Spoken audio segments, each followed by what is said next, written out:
আসসালামু আলাইকুম। আজকেও একটা আমির হামজার কিছু মুনাফিকি বা কুফরি মূলক কথাবার্তা আপনাদের সাথে শেয়ার করব।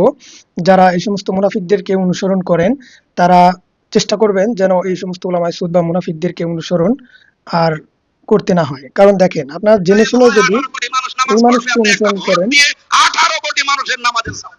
দেখেন এই যে উনি যে কথাটা বলল, ওনারা তো সবসময় শিরক বেদাত নিয়েই পড়ে থাকে।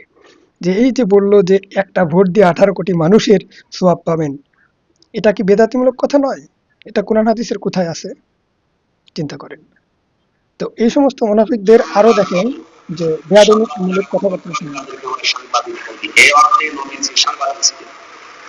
আমার দাদা যে 21 বছর আওয়ামী লীগের চেয়ারম্যান, সবাই নিজে আওয়ামী লীগের চেয়ারম্যান, চিন্তা করেন। তাহলে 21 বছর।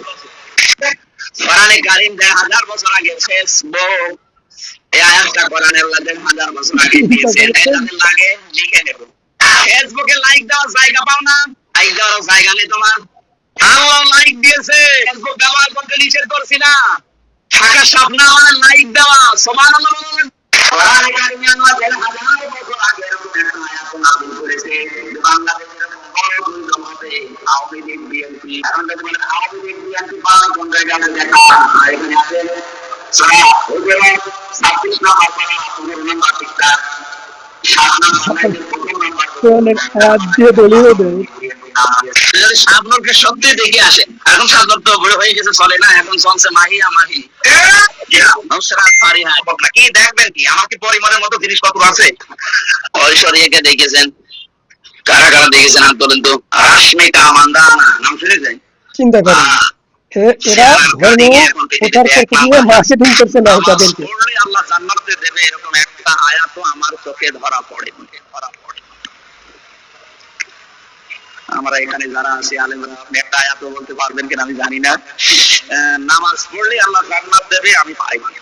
এমনকি নামাজ পড়লে জান্নাত পাওয়া যাবে 100 ভাগ, এটা হাদিসেও আছে। মিফতাহুল জান্নাতি সালাত, এটা এই হাদিসের সনদ মতন আমি খুঁজে পাইনি, এই সনদ মতন ঠিক নেই। আসেন এদিকে আসেন, কানের নিচে এমন করে পয়সা দেবো আপনি অফিস পাবেন। আমি জাহাঙ্গীরনগরে প্রথমে ছিলাম, চান্স পেয়েছিলাম প্রথমে ওখানে। আমি দেখেছি সকালবেলা কুলি হচ্ছে মদ দিয়ে। আমি তাই তো কই ভারত। চিন্তা করেন এই সমস্ত মুনাফিকদেরকে যারা অনুসরণ করে, তারাও যে কোন ক্যাটাগরির মানুষ আমার মাথায় ধরে না।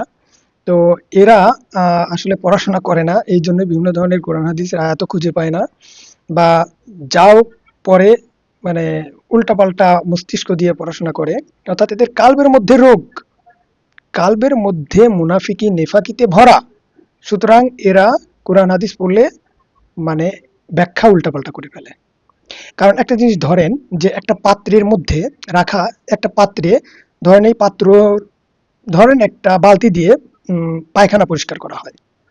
তো এই পায়খানা পরিষ্কার করার বালতি, যে বালতিটা ব্যবহার করা হয়, এর মধ্যে কি পায়খানা পরিষ্কার করার সময় পায়খানা লেগে থাকে? তো ওর মধ্যে যদি আপনি ভালো খাদ্য দিয়ে থাকেন, অর্থাৎ যদি পোলাও বা মানে ভালো দুধ দিয়ে থাকেন, ঘি দিয়ে থাকেন, ভালো ভালো খাবার দিয়ে থাকেন, তাহলে কি ওই বালতির খাবার খাওয়া পসিবল হবে? হবে না। সুতরাং এদের হয়েছে তাই, এদের মধ্যে কালবের মধ্যে মুনাফিকি নেফাকি কুফুরিতে ভরা। সুতরাং এদের মধ্যে যখন কোরআন হাদিস ঢুকছে, ব্যাখ্যা হয়ে বের হচ্ছে উল্টাপাল্টা।